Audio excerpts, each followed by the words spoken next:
या शाहरुख खान की जिंदगी का सबसे बड़ा फाइनेंशियल रिस्क क्या था? कोई flop film, Red Chilli Entertainment या आईपीएल की टीम? शायद इनमें से कुछ भी नहीं। वो था उनका अपना घर। एक ऐसा बंगला जिसे वो तब से चाहते थे जब उसे खरीदना उनके लिए आसान नहीं था, और जब आखिरकार उन्होंने उसे खरीदा तो कहानी यहाँ तक पहुंची कि इंटीरियर पर खर्च करना मुश्किल हो गया।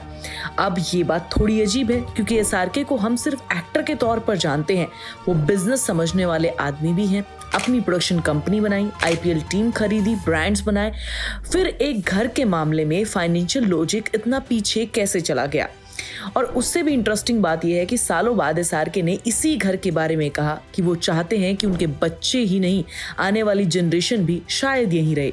यार, कोई आदमी एक बंगले के लिए अपनी फाइनेंशियल लिमिट तक क्यों जाएगा और फिर उसी बंगले को 100 सालों तक आगे अपने परिवार से जोड़कर क्यों देखेगा?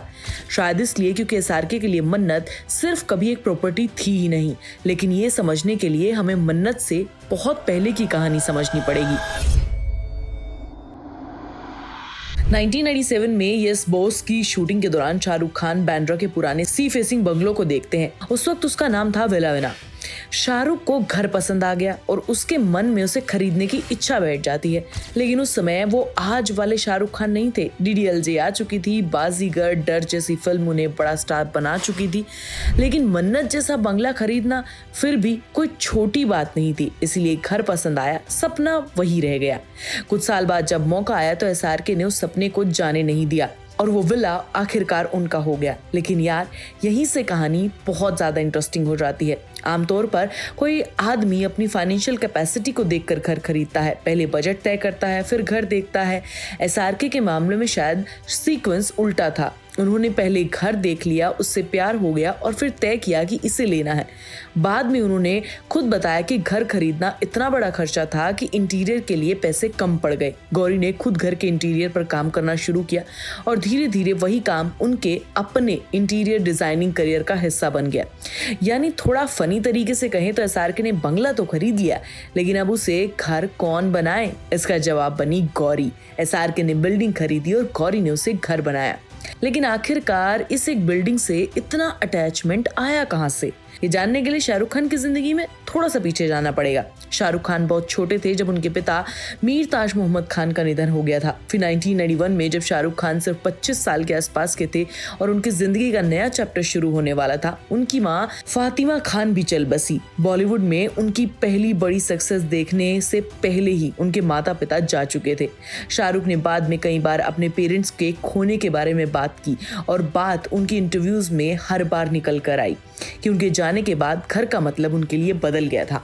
इसीलिए यहाँ एक डिस्टिंक्ट होना बहुत जरूरी है। ऐसा नहीं कि शाहरुख खान के सिर पर छत नहीं थी या उनके पास लिटरली रहने की कोई जगह नहीं थी। बात उस घर की थी जहाँ लौटने पर माँ बाप मिलते हैं, जहाँ आपको लगता है कि दुनिया में कुछ भी बदल जाए, ये जगह आपकी है। वो फीलिंग बहुत कम उम्र में चली गई थी। एसआरके की बहन शहनाज उनके साथ थी और गौरी उनकी जिंदगी में थी, लेकिन माता पिता के जाने के बाद जिस तरह का परमानेंट फैमिली होम उन्होंने खोया था, शायद अपना घर उनके लिए तभी से सिर्फ 4 दीवारी का सवाल नहीं रहा। और यही मन्नत की कहानी अचानक प्रॉपर्टी डील से एक इमोशनल स्टोरी बन जाती है। शाहरुख खान ने अपनी documentary the inner world of Shahrukh Khan में अपने घर को लेकर अपने इस अटैचमेंट की बात भी की है। उन्होंने कहा कि पेरेंट्स के गुजर जाने के बाद उन्हें ऐसा महसूस हुआ कि उनका कोई अपना घर नहीं है और शायद इसीलिए उन्हें घर को लेकर इस तरीके का ऑब्सेशन है। अब मैं ये नहीं कह रही कि शाहरुख खान ने मन्नत सिर्फ अपने पेरेंट्स को खो जाने की वजह से खरीदा। जाहिर है वो सक्सेसफुल रहे हैं, उनका परिवार बड़ा हुआ है और उन्हें एक बड़े घर की जरूरत थी। लेकिन उनकी बातें सुनो तो ये साफ महसूस होता है कि मन्नत उनके लिए स्क्वायर फीट, सी व्यू, बांद्रा एड्रेस से कहीं ज्यादा है।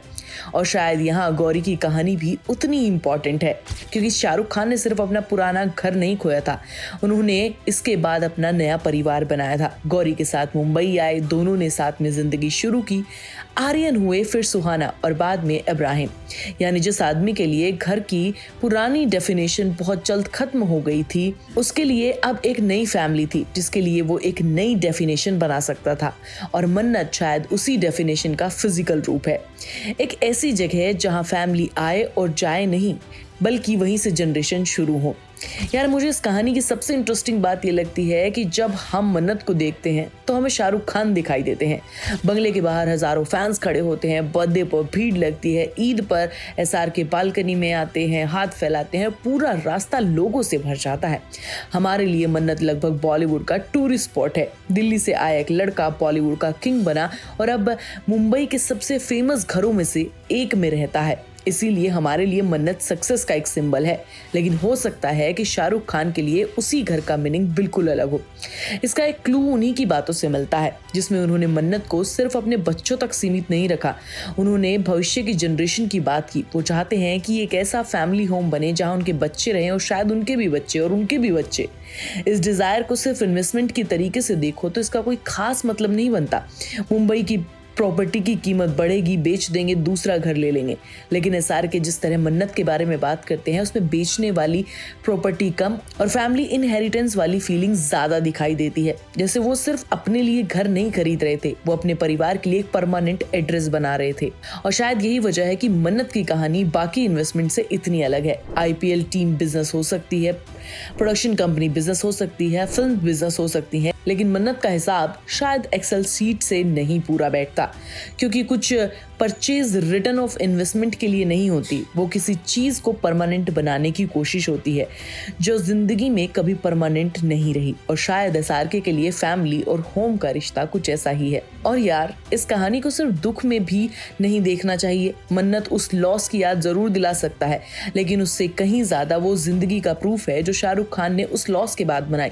कोरी के साथ परिवार बनाया, बच्चे उसी घर में बड़े हुए, फेस्टिवल हुए, बर्थडे हुए, दुनिया भर के लोग उसी गेट के बाहर जमा होने लगे। जिस आदमी को कभी लगा था कि उसके पेरेंट्स के जाने के बाद उसका घर चला गया, उस आदमी का घर आज इंडिया के सबसे पहचाने जाने वाले घरों में से एक है। कितनी अजीब बात है ना।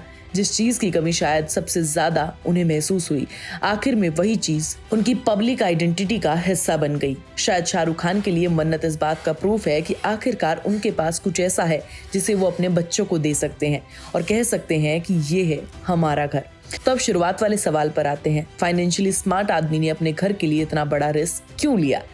शायद इसलिए क्योंकि उस वक्त वो सिर्फ बिजनेसमैन के तरीके से फैसला नहीं कर रहे थे। शायद उसमें वो हस्बैंड भी था, वो गौरी के साथ परिवार बनाना चाहता था, एक पिता भी था जो अपने बच्चों के लिए परमानेंट घर खरीदना चाहता था, और कहीं बहुत दूर वो 25 साल का लड़का भी था जिसके माता पिता दोनों जा चुके थे और जिसे अपना घर शब्द का मतलब बाकी लोगों से थोड़ा अलग समझ में आया था। और शायद मन्नत की सबसे खूबसूरत आयरनी भी यही है। बाहर खड़े फैंस के लिए सुपरस्टार शाहरुख खान का घर है, लेकिन अंदर रहने वाले शाहरुख खान के लिए शायद सुपरस्टार बनने से भी पुरानी किसी चीज की जरूरत का जवाब है। दुनिया उसके गेट को देखकर सक्सेस देखती है, हो सकता है शाहरुख खान उसी गेट को देखकर स्टेबिलिटी देखते हो। दुनिया कहती है देखो कितना बड़ा घर खरीद लिया। शायद एसआरके के लिए ज्यादा इंपॉर्टेंट बात यह है कि आखिरकार उसने ऐसा घर बनाया जिसमें उनकी अगली जनरेशन भी रह सके और उससे जुड़ सके। इसीलिए मुझे अब सवाल ये ज्यादा इंटरेस्टिंग नहीं लगता कि शाहरुख खान ने मन्नत को कितने में खरीदा और आज उसकी कीमत कितनी है। मुझे ज्यादा इंटरेस्टिंग सवाल ये लगता है कि अगर मन्नत सिर्फ एक इन्वेस्टमेंट होता तो क्या शाहरुख खान कभी अपने ग्रेट ग्रैंड चिल्ड्रन के उसी घर में रहने की बात करते? शायद नहीं, क्योंकि इन्वेस्टमेंट अगली अच्छी डील मिलने पे बदल जाती है, घर नहीं। और यार शायद इस पूरी कहानी को एक लाइन में समझना हो तो मेरे लिए वो ये होगी, दुनिया के लिए मन्नत उस शाहरुख खान ने खरीदा जो सुपरस्टार बन चुका था, लेकिन शायद उस घर को सबसे ज्यादा उस लड़के की जरूरत थी जिसने बहुत कम उम्र में अपने घर के मायने खो दिए थे। अब आप बताओ, मन्नत आपके लिए शाहरुख खान की सक्सेस का सिंबल है या उनकी पूरी जिंदगी को समझने की एक छोटी सी खिड़की? कमेंट में जरूर बताना और चैनल को सब्सक्राइब करना बिल्कुल मत भूल जाना।